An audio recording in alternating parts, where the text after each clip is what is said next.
Welcome to Charter Local Edition. I'm Pete Stein and visiting now with the Representative-elect Ramon Romero Jr. from District 90. And first of all, we appreciate your time. Thanks for being here. Thank you for having me. You must be anxious for the beginning of the legislative session because you've known you're going to be in office for quite a while now.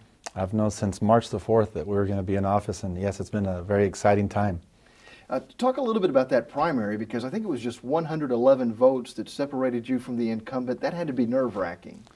Actually, it being my second time to run for office, losing in 2012 by 78 votes in my city council race, I watched the numbers come in intensely. As they came in, I was by the computer. But believe it or not, this time I was at my home. We didn't do it in a public space, and I had a couple of hundred friends there. And as the numbers come in, people asked me if I wanted to know, and I said, I don't want to know until it's over. So I just appreciated the family and friends that were there, and it was one of the best, most memorable days in my life, outside of having my children. Do you feel like you have big shoes to fill? Well, I think that I'm filling the shoes of someone that had a lot of history, but I think the shoes need to be bigger. And I'm fully prepared to serve my district and do some of the things that I believe we're not really being looked at with the same type of eyes that myself or even some of our district felt was important. What are some of those issues that you think need to be addressed? Poverty, education and how it leads to poverty, the privileged community, even in our middle class, is much more privileged than some of the folks that live in my neighborhood. See, I was born and raised in Poly, over in Southeast Fort Worth, from a very poor family. Not so poor that we didn't have water in our spigot or food on our table, but poor in the sense that from a very young age we had to learn to take care of ourselves and pay for our own clothes and things such as that. Lots of families like that still continue to exist. I spent lots of time on the City of Fort Worth Planning Commission, watched our city grow. By leaps and bounds in the last 2 decades, we've practically doubled.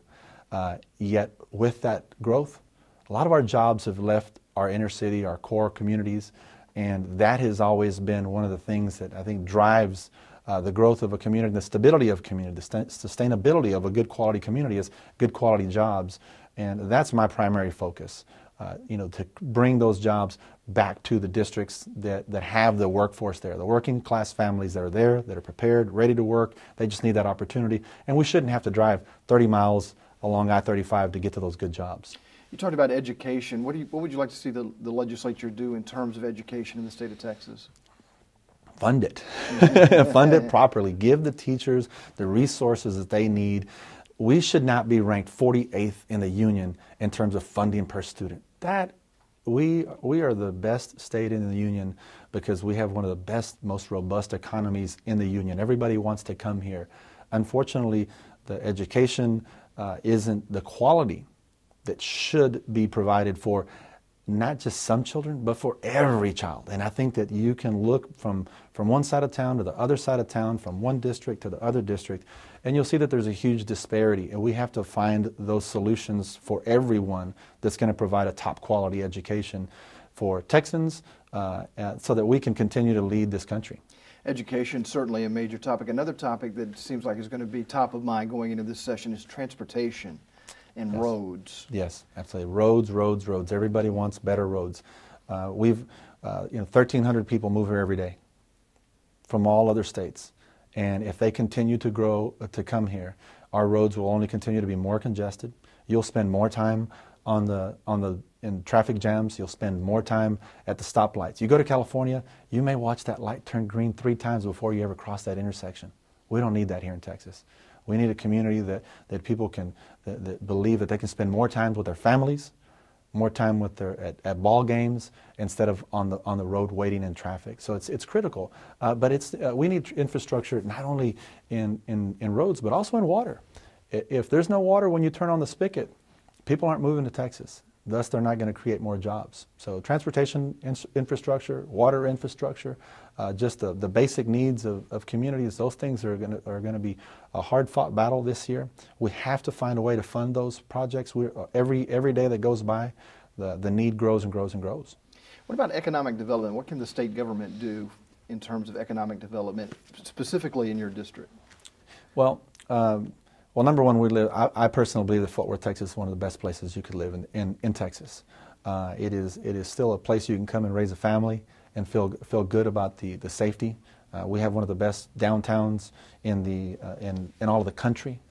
We have the stockyards. We have so many great parks. We have an attractive place to bring jobs. I personally believe that one of the most attractive places where you can bring a job is in the central city, in the core. Personally, I've talked to Greg Abbott and some of the other leaders. Just yesterday, he was here with the DFW delegation, and I spoke candidly of being creative. As he goes around the country and around the world to bring jobs here, why not dare them to bring them where the workforce is already here? And not dare in a bad way, but dare as a challenge to business owners and also to the state to commit resources and incentives for those folks to bring jobs, directly here. I also believe that as a small business owner myself, I've been in business since I was 19 years old. I started my first business when I was 17, but my current business, which I've been at for 21 years, I have great employees that I would love, if I had the resources, to educate them in ways that I haven't been able to fund prior to. Yet I pay franchise tax. I believe that there's going to be a change in how we look at franchise tax. I believe that if you're in a neighborhood empowerment zone, if you're in the central city, I would love to have Governor Abbott and other representatives and senators get on board with allowing business owners like myself and other business owners around the state to have that local control and say, I have an employee that I would love to send to an MBA program. Thus allow me to grow my business, thus allow our business to create more of a tax base and do it all in our communities that have the greatest need. You talk about that franchise tax. That's something that's going to be addressed in this session, isn't it? Yes, it is. There are many proposals, whether we just do away with it completely, what we do with these dollars, who pays it, who doesn't pay it, how we can incentivize those startup companies is a good example. Just yesterday, Kelly Hancock, Senator Kelly Hancock, mentioned that he hoped that we could use those funds, those franchise fees, to give that startup the head start that they need. Don't take it away before I've ever had a chance to really get up running. Let me build up that head of steam, and then I'll be more than glad to pay those fees into the state. Now, one of the things you're interested in is getting those who maybe traditionally haven't been involved in politics engaged politically. Yes. Yeah. Throughout my election, one of the things that I instructed my canvassers and those folks on our phone banks to do is not to ask people to vote for Ramon Romero. I said, don't ask for a vote. Ask for a commitment to their community. When you look at who you're voting for, don't look at that person that's on the ballot, just their name, or the person on the postcard. Look at your neighbor next door. Even better yet, look at the child of your neighbor next door and think, we have an ability to impact the future of that child, whether that be through his ability or her ability to access a good quality education or a good quality higher education. And I think that if we can get buy-in, and we can ever get to a point where we can have the type of turnout that other countries have around the world, we will have a community that's truly represented by its people. And right now, the best place to attain your representation is by getting out there and voting. But voting only happens, this is, if you'll allow me a second to describe this, voting only happens twice a year. So I make a comparison to folks, and I would make a comparison out to those people watching. Can you tell me a pastor or a priest or a reverend that would ask you to only show up at church on Easter Sunday and Christmas? Can you imagine a pastor saying, that's the only day you have to show up? It's not going to happen. But we as public officials ask people, show up in March, show up in November. That's not enough. We need people to show up every day. We need people to go to council meetings. We need people to go to zoning commission meetings. We need people to go to school board meetings. We need people to go down to Austin to testify at committee hearings. That is true engagement, and that's how change happens. How nervous are you about January 13th? I'm not nervous at all. Honestly, I am so looking forward to this. I've built relationships with so many people throughout all my years of being in business and throughout my years of civic involvement here in Fort Worth that I know that I'm going to go down to Austin and I'm going to build some great relationships down there. I'm going to build trust amongst other legislators, and that's going to show. And no one in Fort Worth, Texas cares about anything except for results. That's what I care about. I care about bringing results and bringing a better Fort Worth in the future. When you hear from your constituents, what do you think their major concerns are as you enter this legislative session?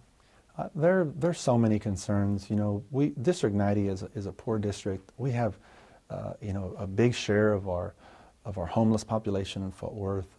We have a large share of uneducated. A full third of our district is poor. The average income of a poor family in the state of Texas is a little over $27,000, pardon me. In District 90, average poverty rate of that almost 11,000 households is $12,200. Right here in the fastest growing city in all of the state, also has one of the poorest districts right smack dab in the middle of it. 1 out of every 2 adults of the over 100,000 adults in District 90 don't have a high school diploma. We have to change those things. Those things have an effect on the community. Healthcare is hugely important. We have to expand Medicaid and Medicare. That's one thing that's a challenge that will be hard fought between Democrats and Republicans, whether or not we expand Medicaid. We're paying into the system right now, and we're getting nothing back in return for it. And at the same time, Texas has one of the highest rates of uninsured folks in the union. That shouldn't be our state. We care about our citizens. We tell people to come here. We should care for them when they get here. Is there any one message you would want to send to your constituency? To hold me accountable to everything that I've said. I tell people, you know, my phone number is 817-233-5819, and that's the phone that's in my pocket at all times. As I've talked to folks, as I've knocked on their doors, I told them, please hold me accountable to these words. If you feel as though I've made a mistake, call my district office, call me down in Austin, and let me know that you feel like I'm making a mistake. Give me an opportunity to talk to you and possibly correct that mistake or explain to you what I'm doing. I believe that I am only there at the will of the community that's elected me, and I am looking forward to that responsibility that I've been given. Representative-elect Ramon Romero, we appreciate your time. Thanks for being with us here on Charter Local Edition. Thank you for having me.